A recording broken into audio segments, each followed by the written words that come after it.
Jogja dikenal sebagai kota budaya dan kota pelajar. Tapi, tahukah kamu, di balik pesonanya, Jogja menyimpan persoalan serius. Sampah plastik yang terus menumpuk dan menghasilkan mikroplastik yang tak kasat mata, namun sangat berbahaya. Video ini akan mengajak kalian menyelami dari sudut pandang kimia. Bagaimana mikroplastik terbentuk? Apa dampaknya bagi tubuh dan lingkungan, serta bagaimana kita bisa ikut menanggulanginya. Plastik, temuan hebat pada abad ke-20, kini menjadi ancaman pada abad ke-21.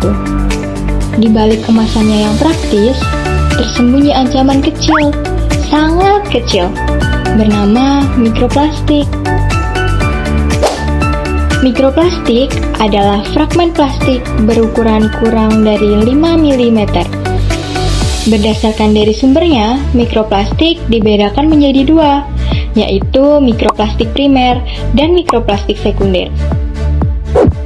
Mikroplastik primer adalah mikroplastik yang sengaja diproduksi di industri. Mikroplastik ini disebut microbits dan microfiber. Microbits dapat ditemukan pada kosmetik kalian loh, seperti pada sabun scrub dan pasta gigi. Sedangkan microfiber dapat ditemukan di pakaian kalian yang berbahan sintesis seperti polyester. Mikroplastik sekunder adalah mikroplastik hasil degradasi sampah plastik besar. Sampah plastik dapat terdegradasi melalui berbagai kondisi menjadi lebih kecil. Dari sisi kimia, plastik adalah polimer, yaitu senyawa makromolekul hasil reaksi polimerisasi dari monomer-monomer seperti etilena atau stirena. Misalnya, botol air kemasan yang terbuat dari PET atau polyethylene terephthalate. Mikroplastik terbentuk melalui proses kimia seperti fotodegradasi, oksidasi, dan hidrolisis. Di bawah sinar UV, energi tinggi memutus ikatan kimia dalam rantai polimer. Misalnya, pada polyetilena, sinar UV menyebabkan pembentukan radikal bebas yang memutus rantai panjang polimer menjadi potongan kecil. Proses ini menghasilkan partikel mikroplastik yang stabil secara kimia, tetapi reaktif secara biologis. Ditambah dengan abrasi mekanik seperti gelombang air atau gesekan tanah, mikroplastik semakin mudah menyebar ke seluruh ekosistem. Dari sisi kimia lingkungan, mikroplastik bukan hanya serpihan kecil.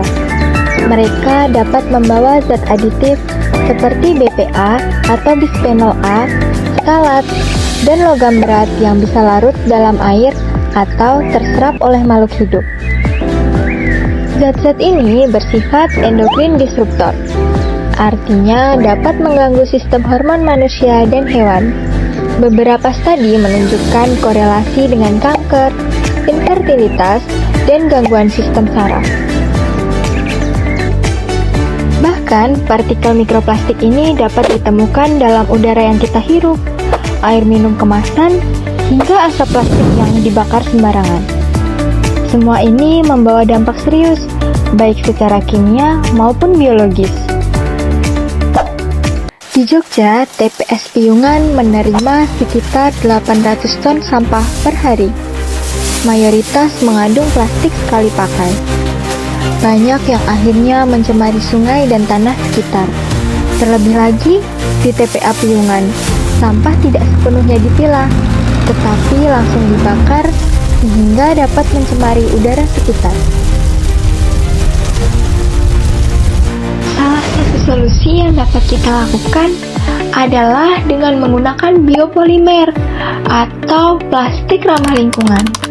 Selain itu, upaya preventif lain yang dapat kita lakukan adalah dengan mengurangi penggunaan plastik sekali pakai. Seperti ketika berbelanja, kita menggunakan tas yang dapat digunakan berulang, menggunakan botol minum atau tumbler tidak sekali pakai, dan tidak menggunakan styrofoam untuk membungkus makanan. Dengan itu, penggunaan plastik menjadi berkurang, teman-teman. Selain itu, upaya pirolisis untuk mengubah limbah plastik menjadi bahan bakar juga sedang dikembangkan. Proses ini menggunakan suhu tinggi tanpa oksigen untuk memecah polimer menjadi gas, minyak, dan karbon. Mikroplastik adalah masalah kimia yang nyata, tapi kita punya solusinya. Mulai dari pemilahan sampah, mengurangi plastik sekali pakai, hingga mendukung inovasi kimia berkelanjutan. Ayo bersama kita jaga bumi, karena setiap aksi kecil kita punya dampak besar untuk lingkungan.